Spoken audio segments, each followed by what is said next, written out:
혼밥할 때 보기 좋은 5분 프리뷰 5분 PR 시간입니다. 안녕하세요. 저는 인터TV 유다인 리포터입니다. 오늘은 제가 활동하고 있는 스포라이브의 기자단 스포터 3기와 5분 PL을 함께하게 됐습니다. 저희 스포터는 K리그부터 EPL, 라리가 등 전 세계 축구 경기를 프리뷰하고 리뷰하는 기자단으로 매주 경기 분석과 승부 예측을 진행하고 있습니다. 오늘은 스포터와 함께 해서인지 더 특별한 날이라는 느낌이 드는데요. 일단 저희 스포터의 스승님 지훈 기자님 나와주셨습니다. 스포츠의 스승이자 인터폴 월드스타 정지훈 기자입니다. 네, 그리고 다음으로는 스포터 3기 최우식 성우님도 인사해주세요. 네, 안녕하세요. 스포터 3기의 최우식 홍성훈입니다. 지금 의외로 좀 뻔뻔하네요.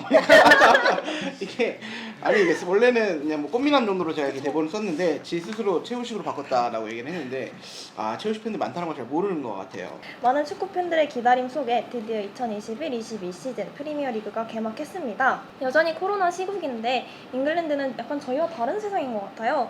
1라운드 모든 경기가 만원 관중 속에서 열렸죠. 모처럼 꽉 찬 광준석을 보니 역시 축구는 관중이 있어야 한다는 생각이 들면서도 코로나를 생각하니 조금 걱정이 되기도 하더라고요. 성우님은 어떻게 보셨나요? 저는 굉장히 흥미롭게 봤는데요. 74년 만에 1부 리그로 승격한 브렌트포드가 아스날을 상대로 홈 관중 앞에서 감동적인 2대0 승리를 거뒀는데, 특히나 선제골을 넣었던 카노스 선수의 골대에 관중들이 열광하는 모습이 굉장히 인상 깊게 남았던 것 같습니다. 맨유가 리즈와의 개막전 로즈더비에서 5대1 대승을 거두는 등 화끈한 경기가 정말 많았죠. 지훈 기자님 기분 좋으셨겠네요? 기분 좋을 일 별로 없었어요 그동안. 최근에 맨유 경기 보면서 기분이 좋았던 적이 별로 없는데 모처럼 정말 기분 좋게 봤고, 라파엘 바라이 월클 센터백이잖아요. 근데 입단은 이제 확정이 졌는데 뭔가 오피셜이 안 나왔었어요 그동안. 그래서 저 형은 언제 나오나 봤더니 나오는 거예요. 저 형 도대체 왜 나오지? 너무 기분이 좋은 거야. 술 먹다가 술 뱉을 뻔했는데 관중에 있는 이게 맛이구나 라는 생각이 좀 들었고, 개인적으로는 애증의 그 녀석이 있는데 산체스가 있잖아요. 애증의 산체스 이후로 가장 멋있었던 오피셜 영상이었던 것 같고, 포그바가 이적 문제로 좀 욕을 많이 먹고 있잖아요. 뭐 PSG로 간다, 레알로 간다 이런 얘기를 많이 있는데 실력만큼 진짜 확실하다 이런 생각이 좀 들었던 경기였고요.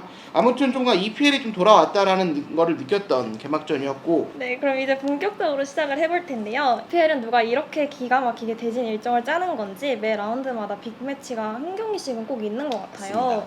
그래서 오늘 저희가 소개해드릴 경기는 23일에 열리는 아스날과 첼시의 런던 더비입니다. 이적 시장은 아직 끝나지 않았지만 지금까지 봤을 때 두 팀의 희비가 조금은 엇갈리고 있는 것 같습니다. 돌아온 괴물 공격수 로멜루 루카쿠를 영입한 첼시는 이번 이적 시장의 승자로 불리고 있는데요. 첼시는 가장 큰 고민거리였던 최전방 공격수 문제를 해결했는데요. 로멜루 루카쿠 선수가 약 1,600억 원의 이적료를 기록하며 다시 첼시로 돌아왔습니다. 타미 아브람 선수랑 올리비에 지루 선수가 떠났고, 중앙 수비수 토모리와 모제스 바닌켈 선수 등 많은 선수를 정리했는데요. 루카쿠 선수 한 명을 영입한 것이 방출보다 더 큰 효과로 예상되고요. 베티넬리 골키퍼를 서드 골키퍼로 영입했고, 그리고 찰로바 선수를 유스에서 콜업하며 이적 시장을 보내고 있습니다. 앞으로도 라이스나 벨링엄 같은 미드필더 선수들을 노리고 있기 때문에 그 선수들이 가세한다면 더 무서워지는 첼시가 될 것 같습니다. 반면 아스널은 벤 화이트를 비롯해서 로콘과 누노 타바레스 같은 어린 선수들만 영입하고 있고, 주축 선수들이 나간다는 설만 무성한데요. 맨유가 좀 그랬거든요. 뭔가 뭐 누가 뜨면 맨유 간다며, 호날두도 맨유 간다며, 뭐 이런 느낌으로 뭔가 맨유가 매번 언급이 됐는데, 이번 여름은 좀 고통받는 게 아스널인 것 같아요. 그러니까 트리피어, 뭐 토미야스, 하킴이 많아요. 쿤데 뭐 찾아보니까 로카텔리도 있었고, 네베스, 뭐 카마빈가, 아우아르, 메디슨, 타미 아브람, 그리고 라우타로까지, 그리고 안드레 실바, 뭐 수준급 선수들이 왜냐면 이 매물로 나오면 다 아스널이 연결이 되더라고요. 그만큼 이게 팀이 흔들리고 있다라는 얘기인 것 같은데 없어요. 다 딴 데 갔어요. 어쨌든 센터백 벤 화이트를 영입을 했어요. 근데 그거 외에는 뭐 타바레스라든가 로콩가들은 좀 어린 대부분 20대 후반 선수들이고, 골키퍼 램스데일과 미드필더 웨데가르드 영입이 좀 가까웠다는 보도는 있습니다. 그러나 맨유나 맨시티, 첼시 뭐 묵직한 영입을 성사시킨 타 팀들과 비교하면 아쉬운 것이 사실입니다. 네, 이적 시장에서 희비가 엇갈린 데 이어 개막전에서도 희비가 엇갈렸습니다. 아스널은 74년 만에 승격한 브렌트포드의 0대2로 완패당해 분위기가 좋지 않은 반면, 첼시는 루카쿠 없이도 크리스탈 팰리스를 상대로 3대0 대승을 거뒀습니다. 첼시 개막전 어떻게 보셨나요? 아직 완전체는 아니거든요. 루카쿠 선수가 아직 뛰지 않았고, 칸테 선수도 잠시 빠져있는데, 그런 것 치고는 개막전에서 굉장한 경기력을 보여줬다고 생각하고요. 특히나 수비적으로 내려앉은 이제 크리스탈 팰리스를 상대로 90분 내내 주도할 수 있는 모습을 보여줬기 때문에 굉장히 좋은 경기였다 생각합니다. 또 투일 체제가 이제 확실하게 자리를 잡았기 때문에 어떤 우승컵 하나를 꼭 따내지 않을까 하는 기대가 있습니다. 아스널은 반전 카드가 없어서 암울합니다. 개막전도 정말 충격적인 결과였죠. 수전방의 공격수 라카제트나 오바메양이 뭐 질병으로 빠졌다는 얘기가 있고 핵심 선수는 파티나 뭐 마갈량이스라 은케티아도 부상으로 나오지 못했습니다. 그래서 아르테타 감독이 개막전부터 좀 제대로 된 베스트는 못 꾸렸고 브렌트포드가 오히려 역습을 통해서 좀 찬스를 좀 많이 만들었습니다. 특히 이번 경기 보면서 아스널은 후반에 뭔가 지고 있을 때 교체를 좀 해야 되는데 그런 카드가 없다라는 생각. 보강이 절대적으로 필요한 아스널이지만 남은 이적 시장이 또 남아 있잖아요. 근데 이게 가능할지는 잘 모르겠습니다. 두 팀 모두 막강한 중원 라인을 구축하고 있는데요.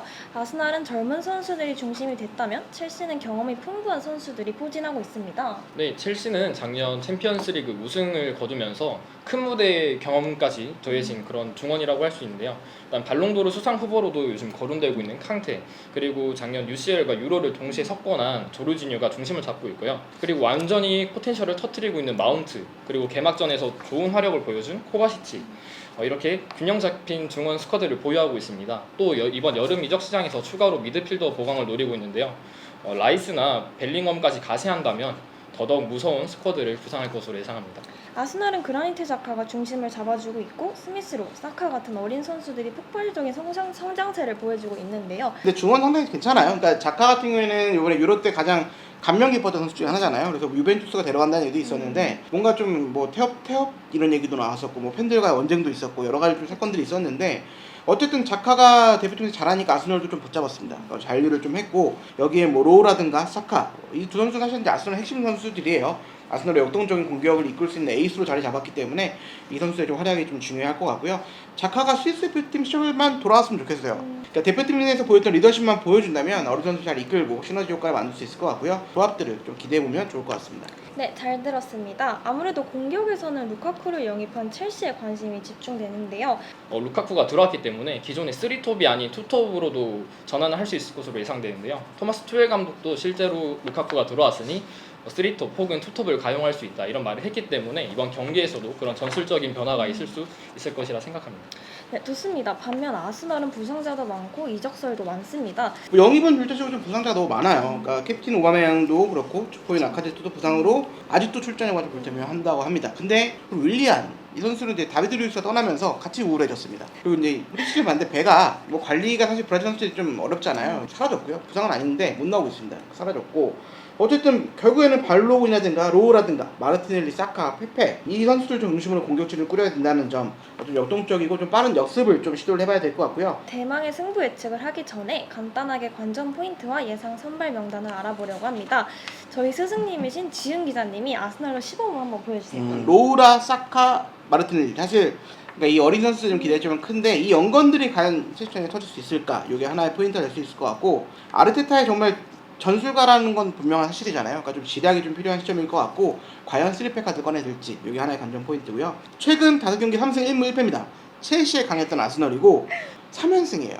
공식전. 물론 이제 프리시즌은 졌지만 공식전은 3연승입니다. 리그 2번, FA컵에서 다 3연승을 거뒀고 상당히 완승을 거뒀더라고요. 첼시에 강한 아스널이 좀 반전을 성공할 수 있을지 이렇게 관전 포인트를 3가지 꼽았습니다. 첼시의 관전 포인트는 뭘까요? 첼시의 관전 포인트도 한 3가지로 꼽을 수 있는데요. 일단 가장 먼저 꼽을 수밖에 없는 것은 바로 루카쿠라고 할 수 있습니다. 득점력을 보유한 루카쿠 선수가 들어오게 된다면 인테르에서 등을 지는 플레이, 특히 포스트 플레이라고 하죠. 루카쿠가 첼시에서 같은 모습을 보여준다면 첼시 이선 공격수도 더욱 시너지 효과를 낼 수 있을 것 같습니다.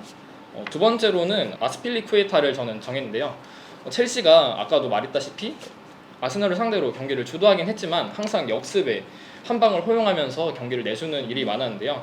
아스필리쿠에타가 윙백 자리가 아닌 3백의 스토퍼 역할을 맡으면서 상대 역습을 차단하는 역할을 아마 맡을 것 같아요. 그래서 아스필리쿠에타가 중앙 수비로 나설지 그것도 하나의 관전 포인트가 될 수 있다 생각하고요. 마지막 관전 포인트는 캉테입니다. 캉테는 지금 약간의 부상이 있으면서 저번 개막전에서도 명단에 포함되지 못했는데요. 특히나 이런 큰 경기에서 강점을 보이고 상대의 공격을 저지하는 역할을 잘 해내는 캉테이기 때문에 교체 명단에라도 들 수 있을지가 또 하나의 관전 포인트가 될 것 같습니다. 네, 좋습니다. 이제 예상 선발 명단으로 넘어가 보겠습니다. 부상자가 많은 아스널부터 시작해주세요. 일단은 3백이냐 4백이냐를 고민을 많이 해봤는데 그동안 3연승 거둔 시점 대부분 3백이 잘 접근했더라고요. 그러니까 첼시를 상대로 4백을 해서 뭔가 맞불을 놓는다라는 건 좀 어려움이 있을 것 같고 여기서 지면 사실상 뭐 정말 이제 비판을 많이 들어야 되는 상황이니까 좀 안정적으로 갈 것 같고요.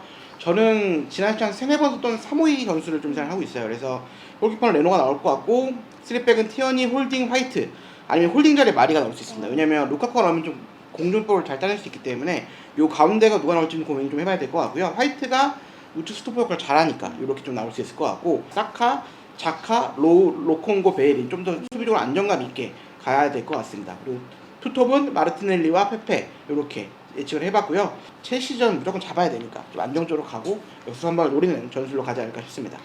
네, 반면 첼시는 토마스 투엘 감독이 행복한 고민에 빠져 있겠는데요. 사실 그도 그럴 것이 스쿼드가 정말 화려합니다. 모두의 기대를 받고 있는 루카쿠, 선발로 출전할까요? 루카쿠는 사실 현지 시각으로 화요일 바로 어제죠. 자가 경기가 끝나서 팀에 합류했는데요. 선발을 맞출 시간이 굉장히 부족하고 또 선발로 출전하기엔 저는 무리라고 봐서 출전 명단에는 포함될 것으로 보인다 이렇게 예측하고 있습니다. 그래서 좀 전체적인 명단을 예상해보자면 당연히 골키퍼 자리는 아까 말했던 안정적인 골키퍼 맨디가 자리할 것이고요. 백스리 라인에는 리디거, 크리스텐센 그리고 아스필리쿠에타 이렇게 위치할 것으로 예상했습니다. 양쪽 윙백이 조금 고민이 될 수 있는데요.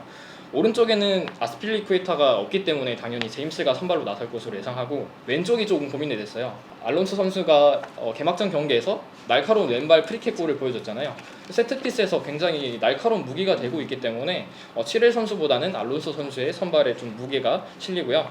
중원에는 캉테 선수가 나오기 힘들어 보이기 때문에 조르지뉴, 코바시치 조합이 그대로 나오고 그 위에는 마운트, 필리식, 베르너 이렇게 나오고 루카쿠 선수는 아마 조커 역할로 나오게 될 것으로 생각하고요. 나오더라도 인텔에서 보여줬던 것처럼 라우타로와 비겐스물 이런 조합으로 마운트 혹은 베르너랑 이렇게 투톱을 이룰 가능성도 있을 것이라 생각합니다. 네, 좋습니다. 이번 시즌에도 이어지는 대망의 승부 예측 시간입니다.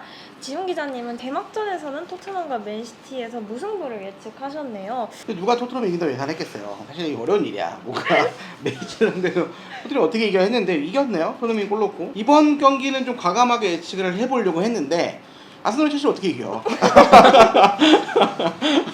말도 안 되는 소리지 이거는. 그래서 뭔가 그래도 아스널 편이니까 무승부 정도. 그러니까 물론 3연승을 했던 그런 흐름이 있지만 지금이 너무 가라앉았던 것 같아요. 아스널이 좀 어려움이 있을 것 같고 그래도 첼시 강했기 때문에 뭔가 3백을 통해서 좀 안정적인 수비 구축하고 역습을 펼치는 2대2 무승부를 한번 예측을 해보도록 2대2 하겠습니다. 무승부요? 네. 좋습니다. 그렇다면 스포터의 최우식, 성훈님 예측 한번 아, 들어볼까요? 뻔뻔해요. 최우식. 지난 시즌 첼시를 상대로 더블을 기록했고요. FA컵에서도 아스날이 승리를 거뒀기 때문에 이번에도 아스날이 우세하지 않을까 예상할 수도 있지만 개막전에서 보여준 경기력만 봤을 때는 첼시의 우세가 명확해 보이고요. 아스널이 내려앉게 된다면 처음부터 시종일관 괴롭히면서 경기를 주도하지 않을까라고 저는 예상하기 때문에 저는 첼시가 아스널을 상대로 2대0 승리를 거둘 것으로 예측하겠습니다. 네, 좋습니다. 오늘 5분 PL은 여기까지였습니다. 제가 활동하고 있는 스포라이브 기자단 스포터 3기 성우님과 함께해서 더 재미있었던 것 같아요. 오늘 첫 출연이신데 마무리 소감 안 들어볼 수 없죠? 사실 스포츠 활동하면서 프리뷰 기사랑 리뷰 기사는 많이 써봤지만 이렇게 카메라 앞에서 말을 하는 건 한 번도 없었거든요. 근데 오늘 이렇게 영상 촬영하면서 저는 좀 하고 싶은 말도 하고 그냥 재밌게 놀다 가는 것 같습니다. 다음에 한 번 더 오면 재밌을 것 같아요. 네, 정말 즐거운 시간이었습니다. 마지막으로 네이버의 스포터 픽과 스포터 리뷰를 검색하시면 저희가 매주 작성한 기사를 보실 수 있으니 많은 관심 부탁드리겠습니다. 그럼 오늘 영상은 여기서 마무리하도록 하겠습니다. 영상이 재밌으셨다면 구독과 좋아요 눌러주시기 바랍니다. 감사합니다.